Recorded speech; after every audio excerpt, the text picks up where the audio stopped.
Bonjour à tous et bienvenue dans cette nouvelle leçon, alors toujours dédiée à la validation de données. Donc on avait vu déjà au moins 4 leçons, je crois que c'est la 5e ou la 6e. Donc on va ici montrer encore un nouvel exemple d'outil de validation de données. Donc la dernière fois on s'était arrêté pour aller réaliser des tests de type booléen, vrai-faux, où on avait testé des conditions qui permettaient de pouvoir valider ici la saisie d'un code, par exemple d'un code commande avec toujours 2 lettres fixes et 4 chiffres. On en avait fait un ici avec toujours 4 lettres fixes et puis 3 chiffres, ainsi de suite. Et là, donc on va essayer d'en refaire un. Donc c'est le même principe, je ne vais pas refaire les formules, mais on a ici donc un test qui permet de valider 2 lettres et 4 chiffres. D'accord? Elles ne sont pas fixes ce coup-ci, donc c'est-à-dire que mon code article ici, il va avoir 6 caractères maximum, puisque 4 chiffres et 2 lettres feront bien 6 caractères. Voilà, donc il va falloir que je teste que mon code article fasse 6 caractères, pas moins, pas plus.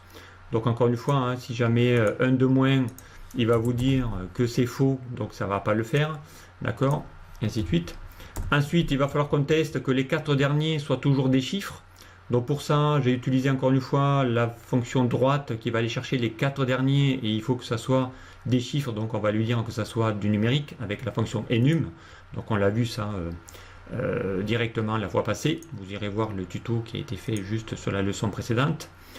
Ensuite, ici on veut que ça soit vérifié ici, donc il faut que ça soit évidemment que le premier caractère ne soit pas numérique. Mais il faut que le deuxième caractère ici soit numérique. La dernière fois, on n'en avait qu'un. Donc là, il va falloir qu'on fasse 2 tests. Un qui va vérifier que le deuxième est bien numérique. Que le premier est bien numérique. Donc ici, on va utiliser la fonction gauche. Mais ici, si je veux utiliser également le deuxième caractère, je ne peux pas utiliser la fonction gauche, puisque là, elle ne peut renvoyer que les deux. Et ici, il va falloir que j'aille utiliser une instruction qui s'appelle stxt. Donc qui lui va vous permettre d'extraire les données. Donc ici cette fonction elle permet quoi? On va le faire juste ici, vous allez voir, parce que c'est la même qu'on a fait la fois passée.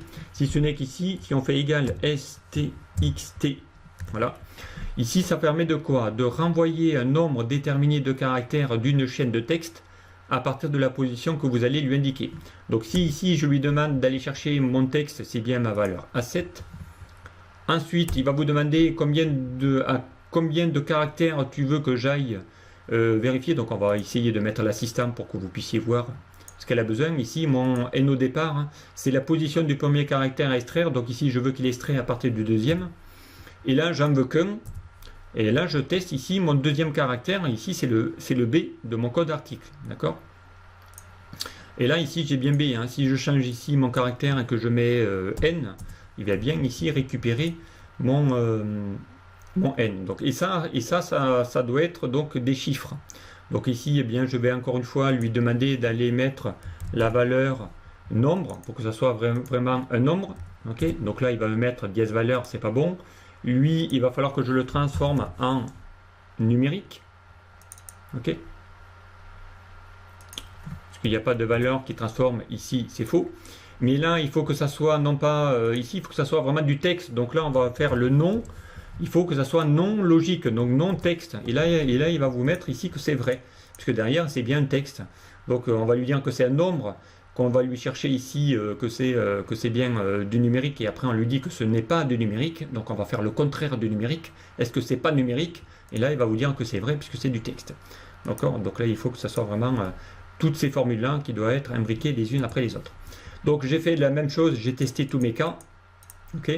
Et à partir de là, donc il va falloir que j'aille tester tous ces 4 cas maintenant. Donc pour ça, on va utiliser le presse-papier. Donc je vais dans l'onglet accueil, on va chercher le presse-papier, on va effacer tout. Ok. Et là, on va chercher bien mon premier presse-papier. Donc ici, je vais chercher, pardon, c'est pas lui qu'il faut tester, c'est lui. Voilà, je vais chercher lui. Donc lui, je vais faire un petit CTRL-C. Voilà, on va faire échappe. Lui, je vais tester le deuxième. CTRL-C. Voilà, échappe. Je vais tester lui. CTRL-C, échappe, je vais tester lui.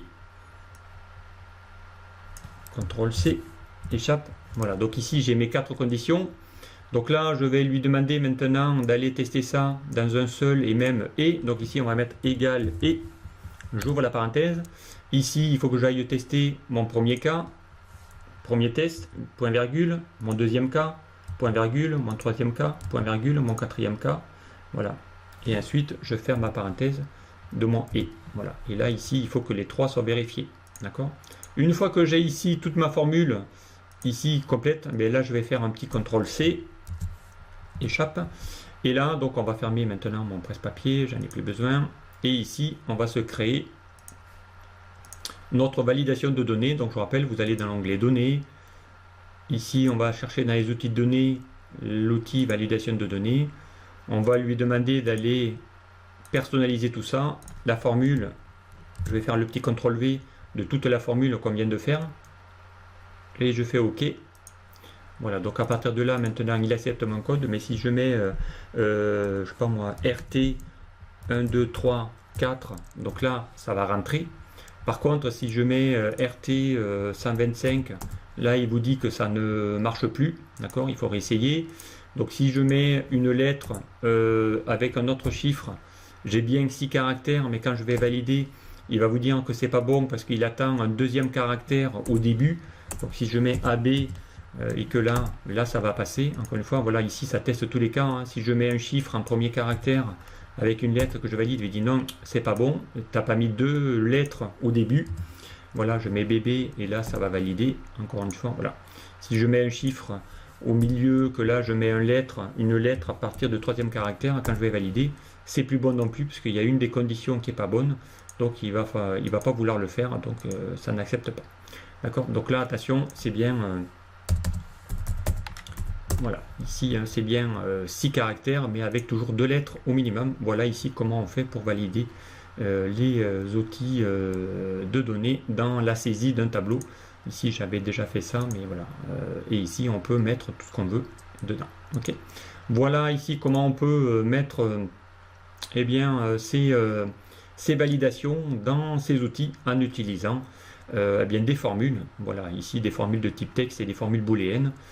Puisqu'ici on a utilisé toutes les formules qui s'appellent et quelque chose égale et quelque chose. Hein.